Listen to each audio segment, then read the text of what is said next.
In heterogeneous catalysis, reactants and catalysts are present in different phases.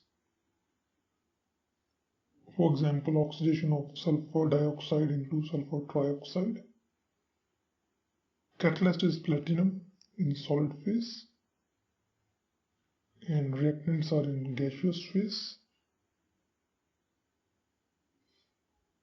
We are getting final product in gaseous phase, so we call it a heterogeneous reaction. What happens in heterogeneous reaction is reactant first get absorbed on the surface. This absorption will lower the activation energy and provide intermediate stage through which reaction proceeds to give us desired product. Other examples are hydrogenation of vegetable oils in the presence of finely divided nickel as catalyst. We are calling our vanaspati ghee that we'll get by the hydrogenation of our normal seed oils in the presence of nickel as catalyst. This nickel is finely divided into fine powder that will increase surface area tremendously. Because of higher surface area, these metals having a larger number of active sites available for hydrogenation of our oil. Next reaction is Haber process, in which we will produce ammonia using nitrogen and hydrogen in the presence of catalyst iron. Let's see how it happens, how our heterogeneous catalysis proceed.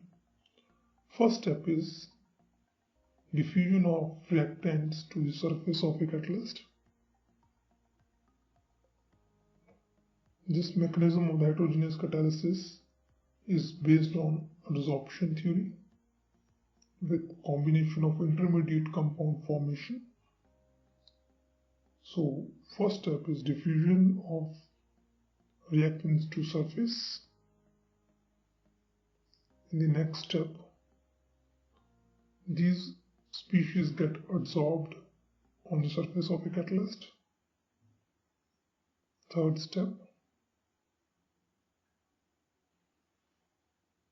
they first get adsorbed, then what we'll see, there is formation of intermediate. Here we are having intermediate formation on the surface. These are the intermediate formation. Two molecules start interacting with each other on the surface of a catalyst. This is intermediate interacting. Finally, we get a desired product. Products are formed on the surface and ready for desorption from the catalytic surface. They get away from the active sites of catalyst. This is what they just desorbed from the surface. In fifth step, they diffuse away from the surface, and surface is again regenerated and available for reaction for other reactants. This is a simple mechanism of heterogeneous catalysis.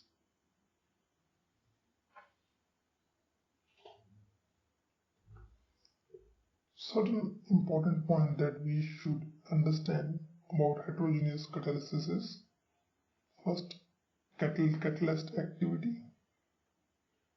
The activity of a catalyst depends upon the strength of chemisorption. The reactants must get adsorbed reasonably on the catalytic surface to become active. It is, we can say, the chemist option only that drives the catalytic activity. For example, in case of transition elements, as we have saw in Haber process, our iron absorb these gases, hydrogen, and it's highly activated for reaction with nitrogen. Same way, it acts like an anchor for reaction. Next point is, at the same time, the chemically absorbed gas on the catalytic surface should not be that strongly attached that it cannot be removed from the surface.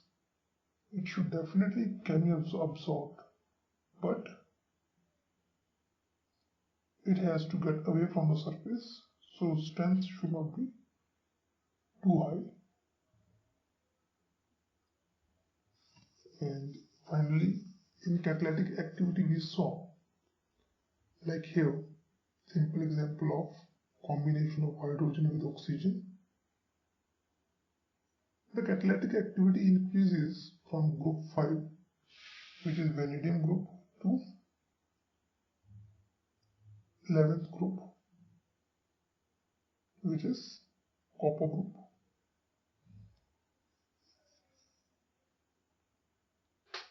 Most of the transition metals, because of their D and F block electrons, the D and F shell electrons make them good catalyst.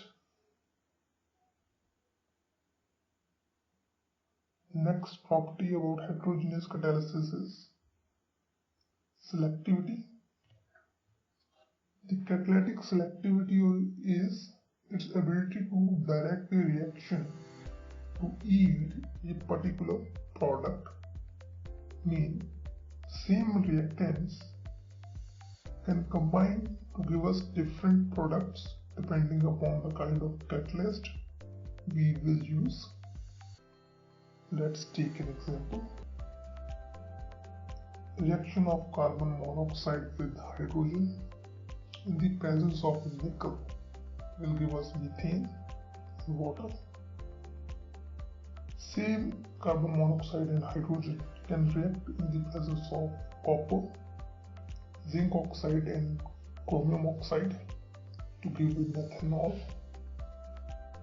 The reactant will be the same, but in presence of copper we will get formaldehyde. You see, in all these three reactions, we started with the same reactant, but different catalyst has provided us different majority products: methane, methanol, formaldehyde. This is called catalytic selectivity. It's the ability of a catalyst to yield a particular product. So far we have talked about man-made catalyst. The catalytic reactions depends upon the pore structure of a catalyst and size of reactant and products.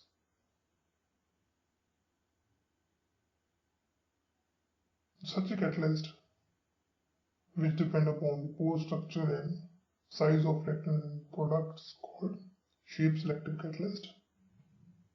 They select particular reactant and corresponding products depending upon the shape of that starting material or reactant. One such example is zeolites. Shape selective catalysis is a combination of molecular sieve effect and catalytic effect, because molecular sieve effect means the tunnel size, the pore size through which a particular reactant can pass through or particular product can come out. Sieve effect.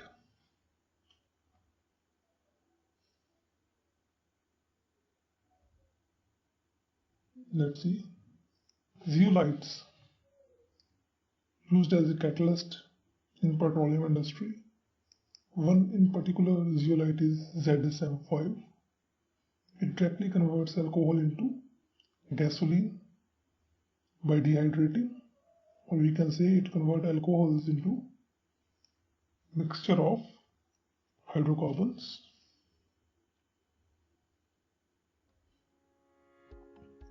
And what are zeolites?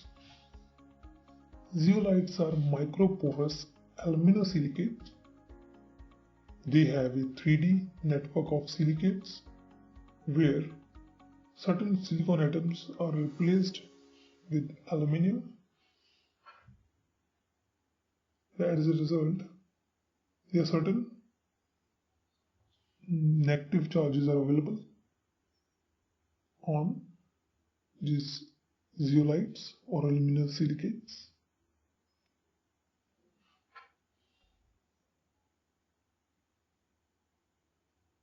Till present, we have discussed about human or man-made catalyst based on heavy metals or zeolite. Now we will talk about enzyme catalysis, which is actually a wonder of nature. These catalysis or these enzymes only responsible for the life existing on our planet. First, what are enzymes? Enzymes are complex protein molecules of high molecular mass and have activity, specificity unparalleled to anything created by a human. Any of our catalysts that we have developed so far can't match the specificity and activity of enzymes.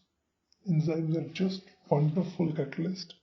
They are so specific and so active that any of our designed catalysts will not match it.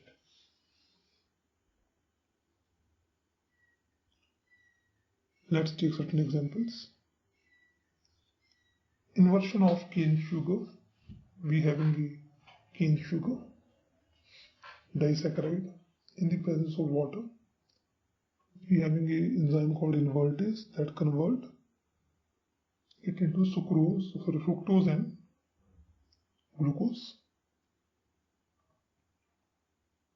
Then another is, long polymeric chains of glucose starch. This starch is converted into maltose by an enzyme called diastase. The diastase enzyme converts starch into maltose.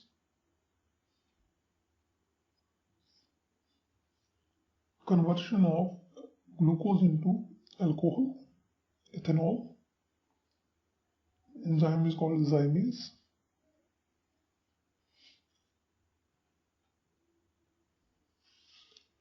Another example is decomposition of urea into ammonia and CO2. Enzyme is urease. Conversion of a maltose into glucose through enzyme known as maltase. Here we saw few activities of enzymes. Now the question is how these enzymes will work, their mechanism. The enzyme, just like we have saw in heterogeneous catalysis, work through number of active sites present on the surface of enzymes.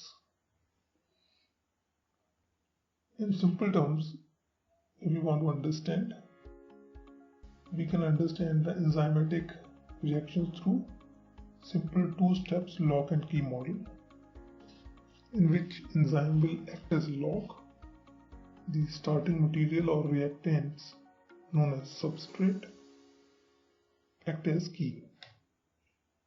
Only a particular substrate which is right or having a right fit with the enzyme will act as a key for the enzyme to open its activity. So when we having a right substrate or starting material, like we just saw for Zymase, if the enzyme is here, Zymase, only glucose can fit here, no other. Even fructose having the same formula, but it will not fit here. Once in the first step, substrate reversibly binds to enzyme to form an enzyme substrate complex.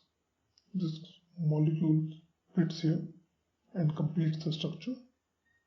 We're getting a substrate complex. In next step, the activated complex will break up to give us the products. This opens up here. We're getting our desired products, and enzyme will regenerate it. It's a simple log key enzymatic model, but actually, if we look at it from the chemistry point of view, these operations are fairly complex, having a dependency on a lot of other factors and cofactors. For the time being, we are not going to discuss about those complex models of enzyme catalysis.